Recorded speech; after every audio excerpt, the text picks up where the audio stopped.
Hi, I'm Jim Heley with Flintco Construction, the Senior Project Manager on the Boone Pickens Stadium project. I've got Trent Fowler with me here today from Green Country Interiors. And Barry Midash says we need to do a video update, so we're going to do a video update for Barry here. Trent, why don't you tell us a little bit about what's going on behind us here with the EIFS going on in the building. This is where we connect from phase one, the south side of the stadium, to the west end zone. And we're just making the connections with the EIFS up here. You want to talk a little bit about the EIFS process? Hello.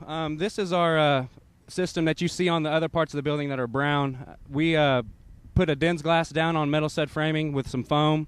It comes in different colors. You can basically customize your colors. It's obviously going to match phase 1 and 2. Right here we're putting the foam on. The next step will be some mesh with a base coat followed by the color. We've already done the first tower.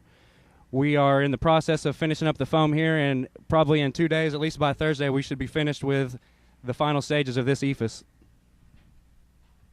Okay, if you look at that tower number 1 over there, you can see we've got the glass curtain wall sections in there. We're putting the glass in. That covers up the escalators and protects the escalators from the weather. You look up on top and you can see a lot of the EIFS work is done on this tower. We're going to take a walk over and take a little closer look at some of this framing you see in the underside of the soffit. If you look up from the mezzanine level, above the mezzanine level, there's a whole bunch of steel stud work in there and a real elaborate framing system. They're getting ready to put some metal sheet ceiling on there, and we'll go take a little closer look at that right now.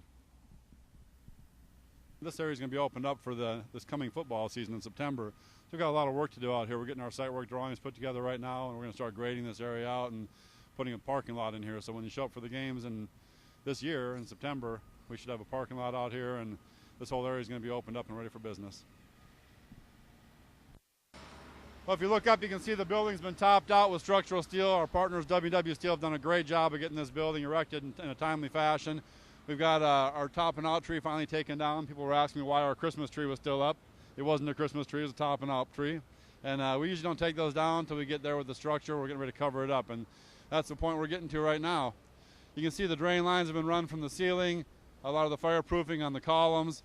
And as you get down below here to the mezzanine level, you can see the ductwork, the branch ductwork in place in the museum space on both the mezzanine and the plaza level. The museum spaces won't be open for this season. They're still being designed, but that's the purpose of those two areas, to eventually have museums in there. We have tower number 3 over here. We're putting the block work in for the stairwell right now.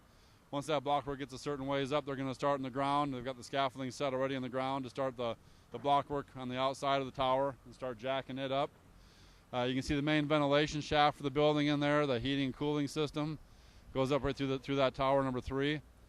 And basically, we're still spraying fireproofing and working on the outside of this tower. Once we get the outside skin put on the tower with the brick and block up, we'll get Trent back in here with his crews, and he'll do the EIFS work on there. Looking a little farther down the job, you see tower 4 down there. You can see the block work is halfway up tower 4. We'll start following that with brick as soon as we get it topped out with block. And then Trent's crews will come in there and put the EIFS in there. So we're just going to work our way around the building from the south to the north. Typically in the job, we've gone from the south to the center and then the north edge back to the center, just the way our structure went up. But as things get progressed towards finish work here, we'll probably just go from south to north. We're going to take a look inside now at some of the things going on inside the building. Some of the upper floors are getting framed out. Trent's primary scope of work out here is all the stud framing, drywall, and the EIFS work on the outside of the towers. They've got a pretty significant part of the work, about a $7 million contract right now. So he's got a lot of work on his shoulders here. Anything else you want to say about this area? I think you took it. All right, then we'll go inside and take a look inside.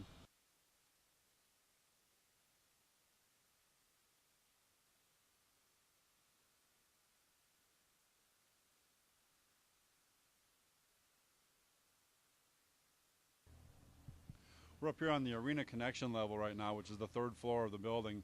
This area we're standing in right now is going to be the kitchen. You can see the exterior wall has been framed up here. We've got some of the glass framing in here. Getting ready to put glass in and start drying this building in. We should have the building dried in early part of May. You can see that they've done a lot of metal stud framing here on the walls. And I'm going to let Trent talk about that a little bit. This is the lighter gauge framing that we do inside the buildings.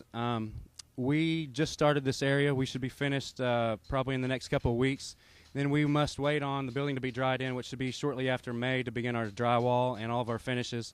We're waiting on some of the other contractors to get all their above ceiling stuff in place. Then we can start some of our ceilings that we are able to do right now.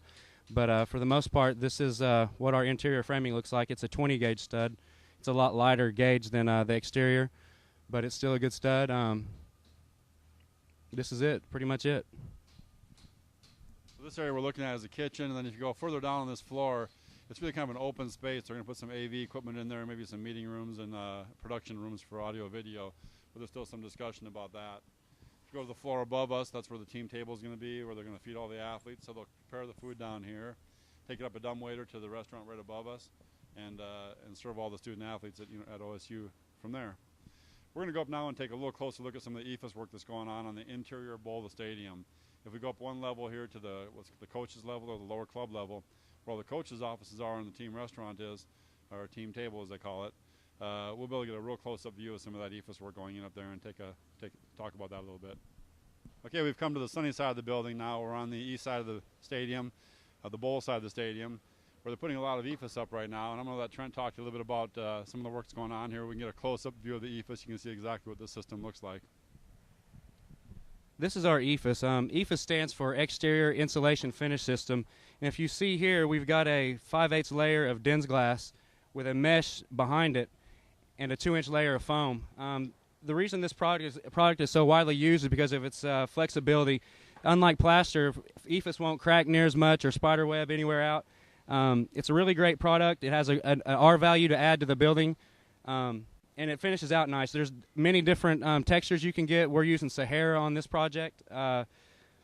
It's very versatile, and you can use it just about anywhere.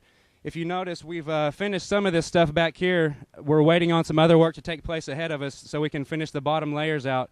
But we're on a pretty good track right now of getting the building finished. Behind the cameraman, we've got the scaffold going up. We build our own scaffold. We are getting ready to go on past around halfway point and get the framing up, the DENS glass, and let the EIFS crew come in and do their thing. Well, that's basically our video for today. We want to talk a little bit about the exterior closure of the building. That's a big focus of ours right now, is getting this building dried in. So we're starting to work on the roofing right now. We're working on the glass and glazing, finishing the masonry up on the north side, and of course Trent's all over the job working on exterior EIFS work, and starting to put metal stud framing inside too. We'll be doing finishes probably starting in the basement, start hanging sheetrock around middle of April. When we get the thing dried in, we're looking at conditioned air down the basement in May. And if we start, we're on track to hit those milestones. So the job's coming along nicely, and we'll look forward to the next update. Thanks, Trent. Thank you.